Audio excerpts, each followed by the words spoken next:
Too good. Check this from the out. super gangs, the MS-13 and the Trent-Aruba, or whatever they're called, right out here 2 blocks away, which is why I won't even walk outside anymore. But what they're saying is that with Amazon and AOC, we don't want business in New York. They were going to get a $1.5 million tax break, and AOC went ballistic. We lost $4 billion in wages, 25,000 jobs, and $12.1 billion in benefits that would have been to New York businesses and to New Yorkers. This Letitia James is out of control. She is unethical. She is inept. You do not pick a person and say, I will find a crime. I don't like you. I'm going to find. We've got all this crime going out here, and this woman's after Donald Trump. Shame on her and all of them. How do you think the business community is actually looking at it? She says it's no big deal, but Kevin O'Leary says it's an atrocity. I'm not sure. I think we'll have to see how it plays out in the appeals court, and that's what everyone is waiting for to see, right? Because the state will have to prove exactly who was the victim in all of this. And I'm assume they've thought about this long enough that they have a good answer for that.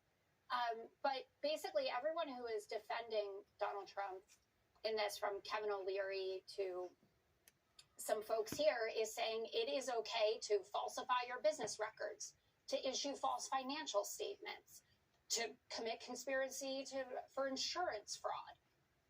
Well, when he goes out there, where's the fraud? The fraud is, and David Brooks lays this out really nicely. He was on a weekend show. He says you can't have 3 sets of books. You can't have the books for the bankers, so that's Deutsche Bank, who, is happy with all this. Then you have your IRS books, and we know that you're supposed to tell the IRS the truth.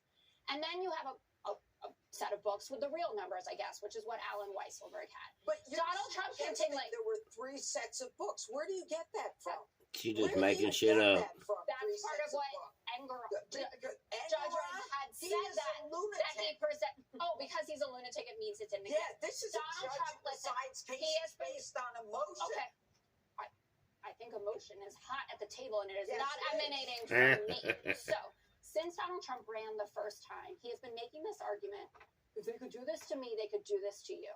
The average person is not inflating their wealth by $800 million to $2.2 billion. They're not sexually assaulting women. They're not storing classified documents in the toilet. They're not fomenting an insurrection. Mar-a-Lago, you remember the documents? Wow. Let's focus on this case. We can do. But it's about Donald Trump. You always do that.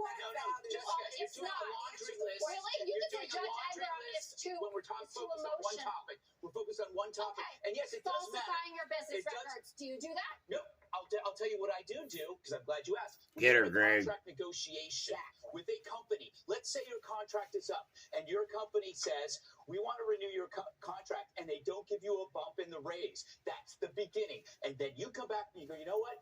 I'm going to ask for the frickin' moon, which I always do. And I know I'm not going to get the moon, but I also know at the end of the day, they're going to see everything. I can say, I want $100 million over the next 6 months. They're going to laugh, laugh, laugh. But that doesn't mean I broke the law. It means this is what you put down in a negotiation. And as the judge said, it's all transparent. They actually see it. There is no fraud here, which is why you're bringing up other stuff. No, it's not. I started with that, and then I said, actually, it's a pattern.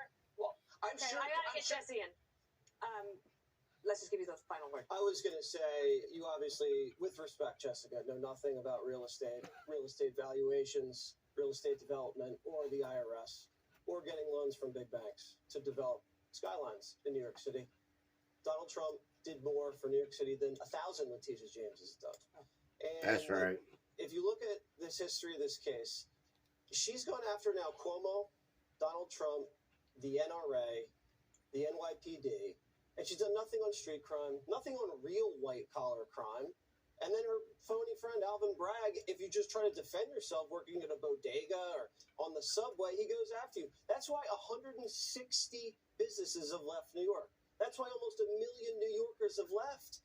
This is an unsafe climate if you have a certain political opinion. It's why companies don't do business in Venezuela, Russia, Pakistan, because it's corrupt. Because if you're on the other side of the political people that are in power at the time, they'll target your business. And I like the fact that you said you're not supposed to mess with your books or you're supposed to tell the truth to the IRS. Because that's not what the Biden family business has done. That's right. All we're saying, Jessica, is we want fair treatment.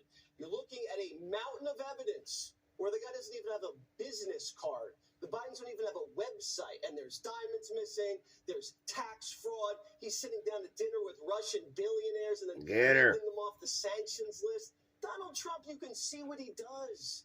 No one's complaining about this. Bidens are ripping people off, and then they're getting away with it. Could we talk about the FBI informant that was a total con? Yeah, no, it's not a con. He's arresting the guy that blew the whistle. Special counsel just came out with it. That's enough of this, Lefty, folks. That's what I got for you today.